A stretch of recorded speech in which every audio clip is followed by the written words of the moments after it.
The truth had been living in our house, breathing next to me for months before I finally saw it. I refused to be just another casualty of modern convenience, discarded when the shine wore off. My name is Joaquin Watson, and I'm 35 years old. I spend my days restoring broken houses, making them whole again, with tools my father left me. My wife Liz wanted what she called exploration, swinger parties and new bodies, while keeping our mortgage, our Sunday crosswords, and me as her safety net. The sawdust under my fingernails still reminds me of what I built before she tried to tear it down. When someone tells you they want freedom while holding your leash, they're not being honest. They're being cruel. I documented every conversation, every withdrawal, every social media post she thought I wouldn't see. Self-respect isn't flexible. It's the foundation that saved me. Before I go any further, let me know in the comments where in the world you are watching from. And make sure to subscribe, because tomorrow I will share a story you don't want to miss. But let me start from the beginning. I finished the last bite of my grilled chicken and pushed the plate away, noticing how the evening light caught the edge of my wedding band. The house was quiet, except for the occasional clink of silverware against ceramic, as Liz picked at her food. Something was off. She'd barely touched her dinner, kept checking her phone, and had this nervous energy about her, like a cat ready to pounce. "You gonna eat that, or just push it around all night?" I asked, nodding toward her plate. She set her fork down with deliberate care. "I'm not really hungry. You feeling all right?" "I'm fine. Just thinking." I took a sip of water, watching her over the rim of my glass. "About?" Liz straightened up, tucking a strand of blonde hair behind her ear. The same gesture I'd found endearing when we first met 6 years ago now seemed rehearsed. "Joaquin, can we talk?" She folded her hands on the table. "Like, really? Talk?" Something in my chest tightened. Those words never preceded anything good. I've renovated enough homes to know when foundation cracks appear, they've usually been spreading beneath the surface for months. "Sure." I leaned back in my chair. "I'm listening." She cleared her throat. "I've been doing some thinking about us, about our marriage, and She paused, took a breath. "I want us to have an open relationship." The words hung there between us, impossible to unhear. "Open," I repeated, the word feeling foreign in my mouth. "Yes." Her voice gained confidence now that it was out there. "Not sneaking around or lying, just freedom." I've been reading about swinger parties, about couples who date other people. We'd make rules, of course. My stomach turned to concrete. You want to sleep with other people. It's not just about sex, Joaquin. She reached across the table, but I pulled my hands back. It's about exploration, about experiencing new things together, or separately. People do it all the time now. I studied her face. This woman who'd slept beside me for 5 years, who'd promised forever in front of our families, who now sat across from me, suggesting we trash our vows like they were outdated furniture. "Let me get this straight," I said, my voice steadier than I felt. "You want us to share a mortgage, a bed, our lives, but you also want to share yourself with strangers?" She sighed like I was being deliberately obtuse. "Don't be dramatic. I'm being honest with you. I'm offering you the same freedom." Freedom. The word tasted bitter. "Is that what you call it?" "Yes." Her eyes flashed with irritation. "It's modern. It's how relationships are evolving." I laughed, a short, harsh sound. "So I'm old-fashioned because I expect my wife to honor her vows?" "You're not listening," she huffed. "This isn't about replacing you. It's about adding experiences. I'm trying to meet you where I am, where I need to be." That's when it clicked. The late nights with friends, the new clothes, the sudden interest in her phone. She wasn't proposing a hypothetical. She was negotiating retroactive permission. "Okay," I said, pushing back from the table. "Here's where I am. Pack a bag." Her mouth opened, then closed. "You're not serious." "Dead serious." I stood up, hands flat on the table. If you want to experiment, you're single as of tonight. I won't share my wife. You're being controlling. Her voice rose. You're afraid. Call it whatever you want. If that's bravery, take it somewhere else. If you do this, her eyes narrowed. Don't come crawling back when you realize what you've lost. I'd rather chew glass. I walked to the front door and swung it open, the warm evening air rushing in. Liz stared at me from the table, shock giving way to anger. You'll regret this, she said, finally standing. You think you're making some noble stand? But you're just proving you can't handle reality. My reality is clear. I deserve better than someone who wants me as a backup plan. She stormed past me, shoulder deliberately bumping mine. This isn't over. I held the door wide. Yes, it is. You wanted freedom? Congratulations. As of tonight, you're free. Liz paused on the threshold, her silhouette framed against the fading light. You'll regret this decision, Joaquin. Mark my words. The front door slammed with a finality that echoed through the house. I stood there for a moment, staring at the closed door, feeling like I'd just jumped off a cliff. But underneath the vertigo was something else. Clarity. I locked the door and leaned against it, my heart hammering against my ribs. The house felt different already, like the air pressure had changed. I wasn't going to wait around for Liz to have second thoughts or come back with demands. I needed to secure what was mine. First, I changed the door code on the electronic lock, something I should have done the second she mentioned open relationship. Next came the garage door opener, the Wi-Fi password, and the alarm system. My fingers trembled slightly as I input new codes, but my resolve didn't waver. With each change, I was reclaiming my space, my life. I picked up my phone and called Erin. My sister had always been my rock, especially after our parents passed. Hey, what's up? Erin answered on the third ring.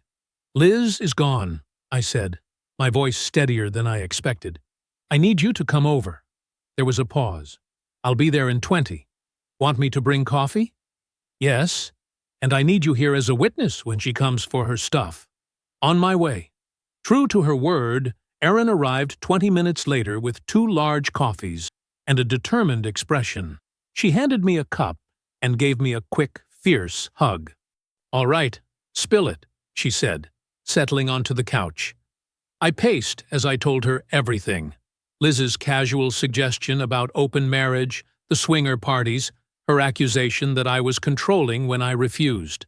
Erin listened without interrupting, her nurse's composure only breaking once when her eyebrows shot up at the mention of swingers.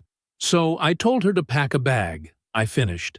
That if she wanted to explore, she could do it as a single woman. Erin nodded slowly. Good. Good? That's it? What did you expect me to say? That you should have compromised your self-respect? That you should have nodded and smiled while your wife slept around? She set her coffee down. You did the right thing, Joaquin. The only thing. My shoulders relaxed slightly. It doesn't feel like a victory. It's not supposed to. It's survival. She squeezed my arm. And you'll do more than survive. After Erin left, I called Adrian. He'd been my friend since high school, and if anyone would shoot straight with me, it was him. She said, what?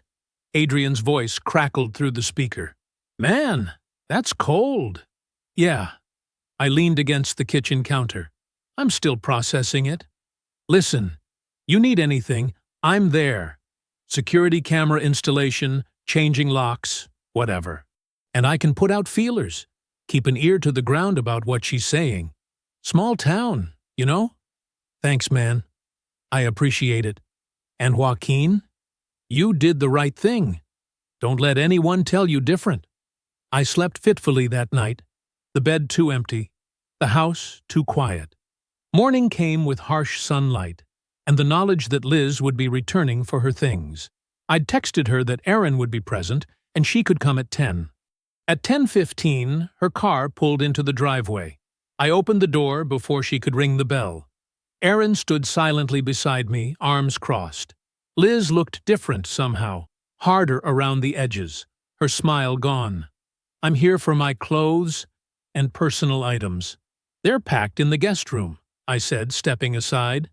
Take what's yours, nothing more. She brushed past me, shooting daggers with her eyes. So dramatic, needing a witness. What do you think I'm going to do? Burn the place down. Just being careful, I replied evenly. For the next hour, Liz filled her car with clothes, jewelry, and personal items. Each time she passed, she muttered something. Controlling. Pathetic. You'll regret this. I kept my face neutral, focusing on a spot on the wall behind her.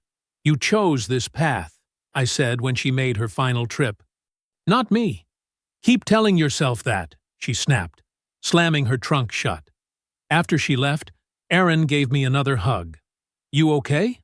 Getting there, I said. Later that afternoon, I sat down to pay bills, opening our joint account online. My stomach dropped. The balance, which should have been over $3,000, money for utilities, groceries, and our monthly expenses, was down to $156,778. Liz had withdrawn nearly everything. I stared at the screen, a cold anger replacing the numbness. This wasn't just about our marriage anymore. This was about survival. That night, my phone lit up with messages. I hesitated before opening them, knowing what I'd find. Liz, you think you're so righteous? I'm taking everything. The house, the business, everything you care about. Liz, you have no idea what's coming. Liz, this is war, Joaquin, and I fight dirty. I set the phone down, my hands perfectly steady now. If it was war she wanted, then war she would get. 3 days after Liz cleaned out our joint account, a certified letter arrived. I recognized her swirling signature on the receipt before I even opened the envelope. My coffee went cold beside me as I read. My client, Elizabeth Watsons, is hereby seeking equitable distribution of marital assets, including but not limited to 50% ownership of the residential property at 1854 Oakwood Drive, 40% interest in Watsons Renovation and Restoration LLC, and temporary spousal support in the amount of $3,500 monthly until final settlement. The letter dropped from my hands.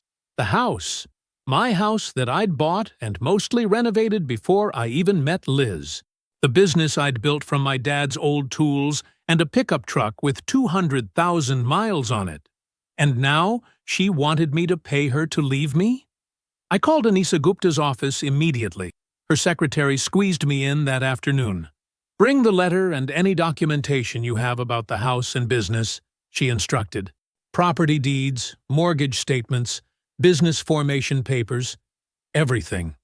The law office smelled like leather and lemon polish. Anisa stood to greet me, her handshake firm. She was younger than I expected, maybe late 30s, with intelligent eyes behind sleek glasses and a no-nonsense attitude that immediately put me at ease. So, she said, scanning the letter quickly, your wife wants half your life. Ex-wife. Hopefully soon. I slid a folder across her desk. Here's everything. Deed to the house from 5 years ago. Business formation 3 years before that. We've only been married for 2 years. Anisa nodded, flipping through the documents. Did you have a prenuptial agreement? Yes.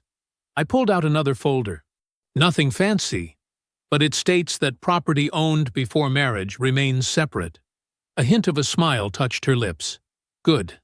That's very good. She continued examining the documents. The house was solely in your name when purchased? Yes. I bought it as a fixer-upper with money from my first big renovation job. Liz moved in after we got engaged, but I never added her to the deed. Anisa made notes. And the business? Started it 8 years ago, after apprenticing with a contractor. Used my dad's old tools to get started. She looked up. Tell me about the joint account she emptied. We each kept separate accounts for our personal spending and careers, but had one joint account for household expenses. She took almost everything, about $3 grand. We'll include that in our counterfiling. Anisa leaned forward. Mr. Watson's. I need you to gather every receipt, every tax document, every contract showing the separation between marital and premarital assets. Bring me everything tomorrow. The more documentation, the stronger our position. I nodded. I can do that. And one more thing, she added. No contact with her directly. Everything goes through me. If she reaches out, don't respond. Document it and forward it to my office. That evening, I spread papers across my dining room table. Tax returns, property assessments, business expenses. My dad's voice echoed in my head. Document everything, son. Cover your ass today so you don't lose your pants tomorrow. He'd been a contractor too, taught me that a paper trail was as important as a level foundation. I remember watching him organize receipts every Sunday night, his calloused hands meticulously filing each piece of paper. This is how you protect what you build, he'd say. I never imagined I'd be using his lesson to protect my life from someone I once loved. My phone rang around 9. Adrian. Hey man, you sitting down? He asked. Yeah, why? Liz has been talking. To everyone. His voice was tight. She's telling people you're unstable, that you kicked her out for no reason, that you're controlling. My grip tightened on the phone. What exactly is she saying? That you monitor her phone, that you isolated her from friends, that when she tried to talk about problems in your marriage, you snapped and threw her out. He paused. Nobody who knows you believes it. But mud sticks, I finished. Thanks for the heads up. There's more. She's been hitting up contractors around town. The impression I get is she's trying to damage your business reputation. A cold weight settled in my stomach. Appreciate you telling me. After we hung up, I sat motionless, staring at the papers spread before me. This wasn't just about money anymore. Liz was trying to destroy everything I'd built. Not just take half, but salt the earth behind her. My laptop pinged with a new email notification. I clicked it open, recognizing the name of a client whose kitchen renovation was scheduled to start next month. Joaquin. After careful consideration, we've decided to put our renovation project on hold indefinitely. We've heard some concerning things recently and feel it's best to explore other options. Please refund our deposit at your earliest convenience. I stared at the screen, feeling the floor shift beneath me. The war had officially begun. I stared at my phone for the 5th time that morning, reading yet another cancellation email. 3 clients gone in 2 days. The renovation job I'd spent weeks planning, poof, vanished, because of whispers and lies. She's systematic, I told Anissa, sliding my phone across her desk. Look at this one. They specifically mention concerns about your personal stability as the reason they're pulling out. Anissa adjusted her glasses, scanning the message. Her office smelled like coffee and leather-bound books. Solid, dependable things. This is actually helpful for us, she said, handing the phone back. Helpful? I've lost almost 20,000 in contracts. Yes, and we can demonstrate damages from her defamation. These emails prove she's actively harming your livelihood. She made a note in her legal pad. Have you documented the financial impact? Every penny. I passed her a spreadsheet I'd put together. 3 cancellations, 2 postponements, until things settle down. Whatever that means. Anissa nodded approvingly. Good. This strengthens our position for tomorrow's mediation. She leaned forward. Joaquin, I need you to understand something. Mediation is theater. She's going to come in looking like the victim. She'll cry. She'll paint you as controlling. Don't react. I won't give her the satisfaction. Perfect. Let me do the talking. She tapped my spreadsheet. We're bringing this, the prenup, and the property records. When she sees we have documentation for everything, her position weakens considerably. That evening, Erin showed up at my door with a casserole dish and a determined expression. Figured you weren't eating properly, she said, pushing past me into the kitchen. Mom's lasagna recipe. I hadn't realized how hungry I was until the smell hit me. Thanks, I appreciate it. She set the table while I poured us both iced tea. How bad is it getting? She asked. Bad enough. Lost 3 jobs. I sat heavily. She's telling people I monitored her phone, isolated her from friends. Aaron snorted. You? The guy who couldn't figure out how to check your own voicemail for a year? The one who encouraged her girls' trips? She shook her head. Nobody who actually knows you believes that garbage. Problem is, clients don't actually know me. They just hear rumors. The truth will come out. She served the lasagna, watching me carefully. Just don't let rage cloud your judgment. That's what she wants. I nodded, taking a bite. Dad always said the best revenge is living well. He also said that anger makes you stupid, and you can't afford to be stupid right now. She was right. I needed a clear head for tomorrow. Morning came too quickly. I dressed in my one good suit, navy blue, the one I'd worn to Dad's funeral and my wedding. Seemed fitting somehow. Anissa met me outside the mediator's office, briefcase in hand. Remember, let me handle this, no matter what she says. I remember. We were the first to arrive. The mediator's office was neutral territory. Beige walls, fake plants, forgettable art. 10 minutes later, the door opened. Liz walked in like she was entering a cocktail party. Head high, slight smile, radiating confidence. Her lawyer followed, a thin man with expensive shoes. She barely glanced at me. Let's begin, the mediator said once we were all seated. Ms. Watsons has requested temporary spousal support, equal division of the marital home, and shared access to business assets, specifically the work vehicle. Mr. Watsons disputes these claims. Liz's lawyer leaned forward. My client gave up career opportunities to support her husband's business. She's entitled to equitable division of assets built during their partnership. I clenched my jaw, but kept silent as promised. Additionally, he continued, she requires transportation, which is why we're requesting temporary use of the work van. Anissa didn't immediately respond. Instead, she calmly opened her briefcase and removed 3 documents, sliding them across the table. The prenup, the house deed predating our marriage, and my business formation papers. The prenuptial agreement clearly states that property owned before marriage remains separate, Anissa said evenly. Mr. Watsons purchased the home 5 years ago, 3 years before marriage. His business was established 5 years before he met Ms. Watsons. She tapped the documents.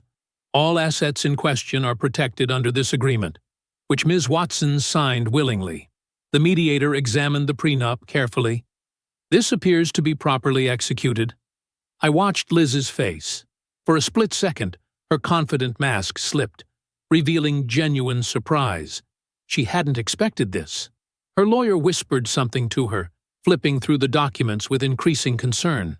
Furthermore, Anissa continued, we have evidence that Ms. Watsons removed funds from their joint account without agreement, totaling $3,248.57. We'll be seeking reimbursement. The temperature in the room shifted. Liz's lawyer asked for a brief recess to review the documents. Of course, the mediator said. When they returned, the swagger was gone from both of them. That night, I stood on my back deck grilling a thick ribeye steak. The house was quiet. Mine again, without question. The business, secure. For the first time in weeks, I felt like I could breathe. I ate dinner on the patio, watching the sunset paint the sky orange and purple. The steak was perfect, medium rare, just a hint of char. It was the most peaceful meal I'd had since this all began. 3 days after the mediation, I was knee-deep in drywall repair at a client's house when my phone buzzed. Aaron's name flashed on the screen. I wiped my dusty hands on my jeans and answered. Hey, sis, what's up? Joaquin, check your email, right now. Her voice was tight, controlled. I'm working. Can it wait till... No, trust me. You need to see this. Something in her tone made me set down my tools. Give me a minute. I walked out to my truck, opened my laptop, and logged into my email. Aaron had sent a message with the subject line, FYI, evidence. There was an attachment. You still there? I asked, phone pressed between ear and shoulder. Yeah. Open it. Jessica from my spin class sent these to me. Her husband's friend is apparently in the same circles as Liz now. I clicked the attachment. A folder of photos loaded, dated just this past weekend. My stomach dropped. There was Liz at what was clearly a swinger party. The first photo showed her dancing with a man I didn't recognize, his hand resting low on her back. In another, she was sandwiched between a couple, all three laughing, drinks in hand. She looked happy, carefree and excited, like someone who'd found exactly what they wanted. Jesus, I muttered. Keep scrolling, Aaron said. There's more. The next images were screenshots from social media. Liz had joined several lifestyle groups. One profile description read, newly open and exploring, looking for couples or select singles who understand the journey. My hands went cold. Not from jealousy, I was past that, but from the absolute confirmation of what I'd suspected all along. This wasn't some sudden impulse after our split. She'd been planning this. You realize what this means, right? Aaron asked. Yeah. I closed the laptop slowly. She wanted to do this while staying married to me. When I said no, she tried to take half my life on the way out. Exactly. And now she's built the case against herself. I stared out the truck window, watching dust particles float in the sunlight streaming through. Dad's voice echoed in my head. Sometimes you don't have to win. You just have to wait for them to lose. Send these to Anissa, I said finally, and thank your friend for me. Already downloaded copies as backup. I'll call you tonight. Aaron paused. You okay? Better than okay, I answered, surprised to find it was true. I finally have the whole truth. After work, I showered off the drywall dust and had just opened a beer when someone knocked on my door. Adrian stood on my porch, hands in his pockets. Got a minute? He asked. I stepped back to let him in. Beer? Yeah, thanks. We settled in the living room. Adrian looked uncomfortable, shifting on the couch. Out with it, I said. He took a long swig. People are talking, man. About Liz. Let me guess. Swinger parties. His eyebrows shot up. You know? Aaron sent photos this morning. Liz at some club, joining lifestyle groups online. Adrian nodded slowly. It's spreading fast. Mark saw her at some club downtown last weekend. Said she was putting on quite a show. How are people reacting? I asked, strangely calm. Mixed. Some think it's hilarious. The woman trying to take half your house for stability while partying with strangers. Others just seem shocked. He leaned forward. But nobody's buying her victim story anymore. I nodded, processing this. Good. You're not upset? I considered the question. About the lifestyle stuff? No. She's free to do whatever she wants now. About her trying to destroy me while doing it? I set my beer down. That's different. So, what's your next move? Taking these photos to Anissa tomorrow. Liz wants to play hardball? Fine. But she can't have it both ways. Freedom and security. Nobody gets that. The next morning, I sat in Anissa's office, sliding a folder across her desk. Evidence, I said simply. She opened it, examining each photo carefully. Expression neutral. Then she flipped through the social media screenshots, nodding slightly. When were these taken? She asked. This past weekend, after she demanded half my house and business for stability. Anissa arranged the photos methodically, like playing cards in a winning hand. She looked up at me, a small, satisfied smile forming on her lips. Perfect, she said. The morning of the hearing, I couldn't eat. My stomach was a tight knot of anticipation. Not fear, I was past that, but the tense readiness of someone about to finish a long race.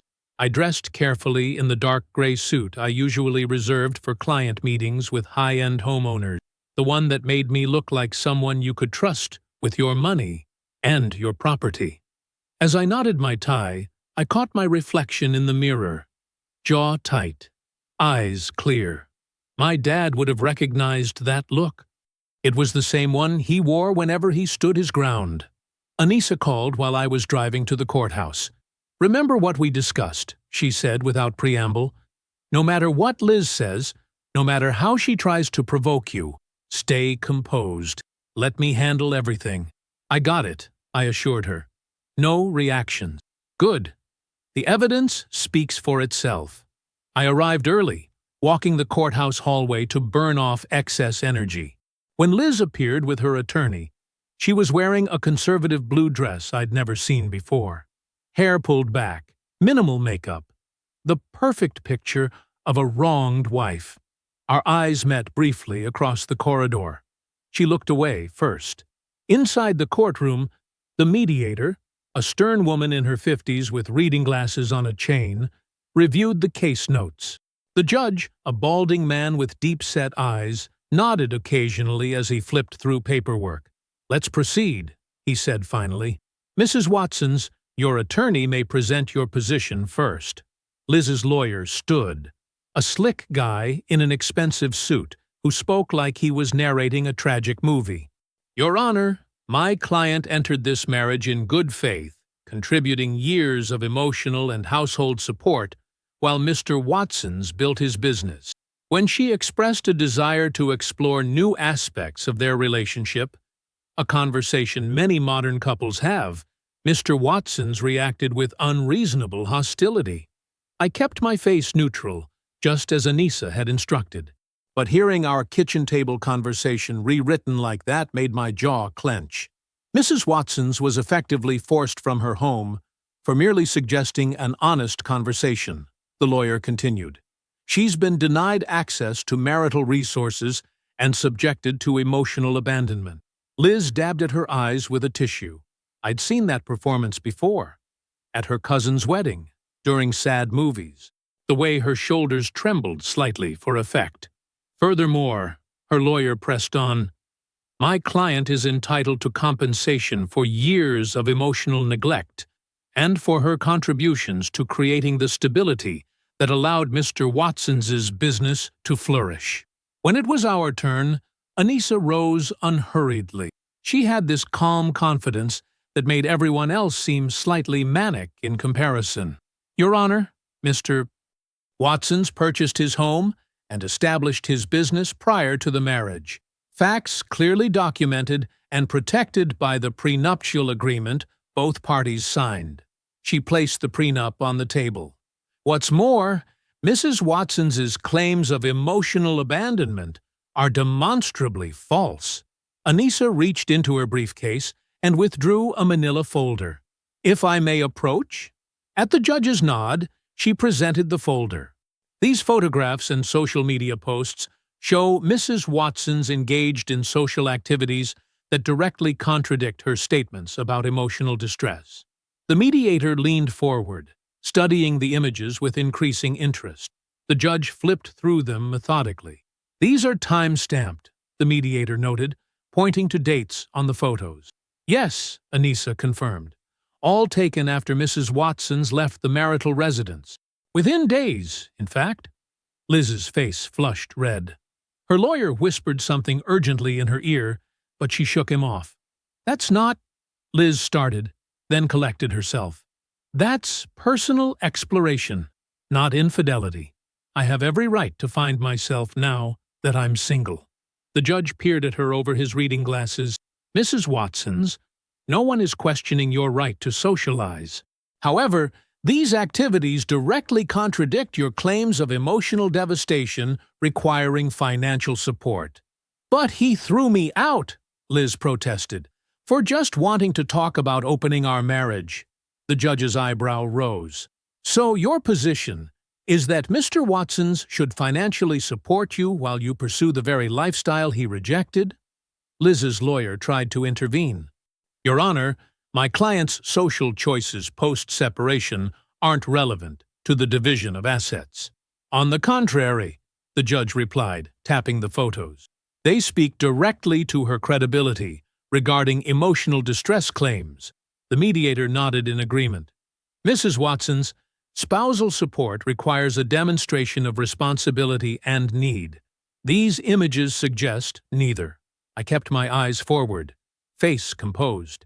Inside, though, I felt something uncoil, the tension I'd been carrying since that night at our kitchen table. As we prepared to leave, Liz leaned across the table.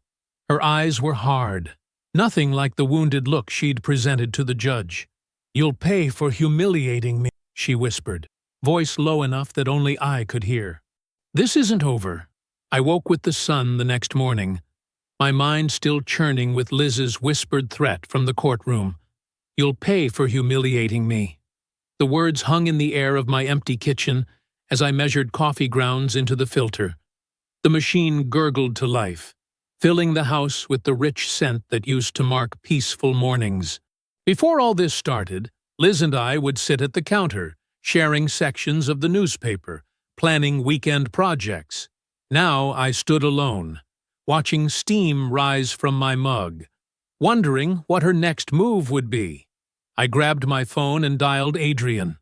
"You're up early," he answered, his voice still rough with sleep. "Couldn't turn my brain off," I admitted. "Liz made a threat yesterday. Nothing specific, just ominous." Adrian sighed. "Not surprised. She's cornered, man. The court didn't buy her act." "Yeah, but that's what worries me. She's not the type to just accept defeat." "True." I heard rustling on his end, probably sitting up in bed. "Look, document everything. Every call, text, email. She thrives on escalation, but she can't fight what's on paper." "Already on it. Anissa told me to keep a notebook with dates and times of everything." "Smart lawyer," Adrian said. "Listen, I've got an early customer, but call if anything happens, okay? Doesn't matter what time." After we hung up, I flipped open the leather-bound notebook Anissa had given me. I'd already filled several pages with time-stamped entries. Liz's texts, calls I didn't answer, reports from mutual friends about things she'd said. Each entry felt like another brick in the wall between my old life and whatever came next. I remembered how my dad used to keep meticulous records of every house project. Measurements, materials, costs. "Write it down," he'd say, "because memory plays tricks, but paper tells the truth." The memory brought a small smile to my face as I added yesterday's courtroom exchange to my log. The rest of the day passed quietly. I threw myself into work, refinishing cabinets for a kitchen remodel that had thankfully not been cancelled. The rhythm of sanding and staining steadied my nerves, the familiar scent of wood and varnish grounding me in something real and tangible. Around 6, the doorbell rang. Erin stood on the porch with a bag of takeout. "Thought you might need company," she said, stepping inside.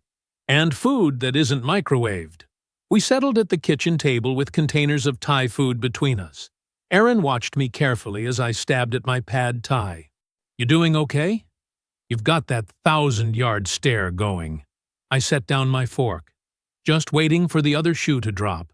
The hearing went well, but Liz made it clear she's not done. Erin nodded, pushing her food around. "She's been posting things online. Vague stuff about winning in court soon and how the truth will come out." "What truth?" I scoffed. "That she wanted to sleep around while keeping the security of our marriage?" "I think it's desperation," Erin said quietly. "She thought you'd cave, let her do what she wanted. When you didn't, she expected the court to side with her. Now she's scrambling." I rubbed my temples, feeling a headache forming. "I just want this over. I want to move on with my life without looking over my shoulder." "You will," Erin assured me, reaching across to squeeze my arm. "This is the storm before the calm." After dinner, Erin helped me clean up, then left with a tight hug and a reminder to call her any time. The house felt emptier after she was gone, the silence heavier. I was rinsing my coffee mug before bed when my phone buzzed on the counter.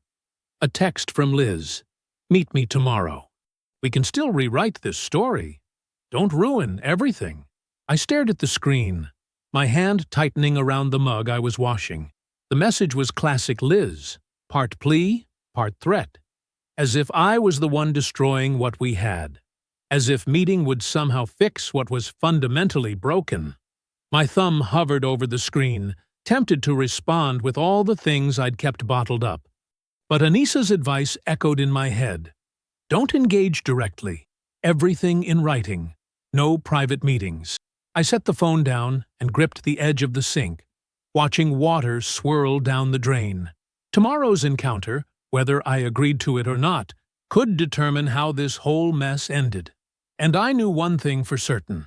I wouldn't be the one rewriting our story to suit Liz's needs. I arrived at Maple Street Cafe 15 minutes early, a manila folder tucked under my arm. The place was busy enough to feel public but quiet enough for conversation. Exactly what Anissa had recommended when I'd called her about Liz's text. Meet in public, she'd instructed. Bring the documentation I prepared. And Joaquin? I'll be 2 tables away. I chose a corner booth with a clear view of the door, placed the folder on the table, and ordered black coffee. My stomach was too tight for food. I drummed my fingers against the worn wooden tabletop, the same nervous habit my father had when waiting for permit inspectors. At exactly noon, Liz walked in. Her hair was styled differently, softer, less severe than in court. She wore a pale blue dress I recognized from better days. The sight of it made my jaw clench. She slid into the booth across from me, a practiced smile on her face. Thanks for meeting me, Joaquin. I nodded once, keeping my expression neutral. What do you want, Liz? She reached across the table, not quite touching my hand before I pulled it back. I've been thinking about everything. Maybe we both overreacted. Maybe we can try again, with new rules. New rules, I repeated, tasting the bitterness of the words. We could start fresh. Keep our marriage, but with flexibility. Her voice dropped to a confiding whisper. I still care about you, Joaquin. I miss our life, the stability of it. I felt a laugh build in my chest, but kept it contained. You miss the stability while you're out at swinger parties? Her smile faltered. That was just exploration. It doesn't have to be a deal breaker. Lots of couples have arrangements. We had an arrangement. It was called marriage. I opened the folder and slid out a printed copy of our joint bank statement, highlighting the withdrawal she'd made. You took nearly $8,000 the day after you left. That was our money, she countered, shifting in her seat. And my clients? The ones you told I was unstable? The renovation jobs I lost because of your lies. I kept my voice low, but couldn't hide the edge. I was upset. People say things. You tried to destroy my livelihood, Liz. My reputation. I closed the folder. There's no trying again after that. Her face hardened, the facade cracking. So that's it? You'll throw away 5 years because I wanted something different? You threw it away. I corrected her. The moment you decided our vows were negotiable. Liz's voice rose, drawing glances from nearby tables. You're humiliating me. First in court with those photos, now this. Acting like I'm some kind of villain for being honest about what I want. Lower your voice, I said quietly. Don't tell me what to do. She slapped her hand on the table, coffee sloshing from my cup. You think you're so righteous, but you're just afraid of change, afraid of letting me be who I really am. A calm voice cut through her tirade. Mrs. Watsons, I'd advise you to collect yourself. Anissa Gupta stood beside our table, elegant in a charcoal suit, her expression unreadable. Liz's eyes widened. You brought your lawyer? To ambush me. To witness, Anissa corrected smoothly. And I must note that your current conduct is only strengthening Mr. Watson's position regarding temperament and judgment. Liz looked between us, realization dawning. She gathered her purse, hands shaking. This was a setup. This was your idea, I reminded her. You asked to meet. She stood abruptly. "You'll regret this, Joaquin. Both of you will." After she stormed out, Anissa took the seat across from me. That went as expected. "Was it necessary?" I asked, suddenly tired. "Documentation is always necessary," she replied, making a note in her planner. "And people reveal themselves under pressure." Over the following weeks, Anissa worked methodically to rebuild what Liz had tried to tear down. She gathered statements from clients who'd known me for years, people who trusted my work and character. Most were happy to reaffirm their faith in my business, distancing themselves from the rumors Liz had spread. "Your reputation is recovering nicely," Anissa told me during our final preparation meeting. "The financial evidence is solid, the prenup is ironclad, and frankly, her behavior has done our work for us." The final hearing arrived on a crisp fall morning. I wore my best suit, the one I reserved for client meetings with high-end homeowners. Liz sat across the courtroom with her lawyer, her expression tense. The judge, a stern woman with silver-streaked hair, reviewed the documents silently before looking up. "Having considered all evidence presented, I find the prenuptial agreement valid and enforceable. The residence and business remain the sole property of Mr. Watson, as established prior to the marriage. Regarding spousal support, the request is denied. Furthermore, Mrs. Watson's is ordered to reimburse the joint account funds withdrawn on April 15th, with interest." The gavel came down with a crack that seemed to echo through my chest. Across the room, Liz sat perfectly still, the color drained from her face. It was over. 6 months later, I stood on the back deck of my new house, coffee steaming in the cool morning air. From here, I could see acres of open sky stretching over the pine trees that lined my property. The workshop I'd built stood solid and welcoming at the edge of the yard, twice the size of my old garage space, with windows that caught the sunrise. I'd sold the old house 2 months after the divorce was finalized. Too many memories in those walls. Too many conversations that echoed when I tried to sleep. The realtor had been surprised. "Market's hot. You could make a killing if you wait till spring. But some things matter more than money. Peace of mind, for one." This place sat on 3 acres outside town. Nothing fancy, just a ranch-style home with good bones that needed some love.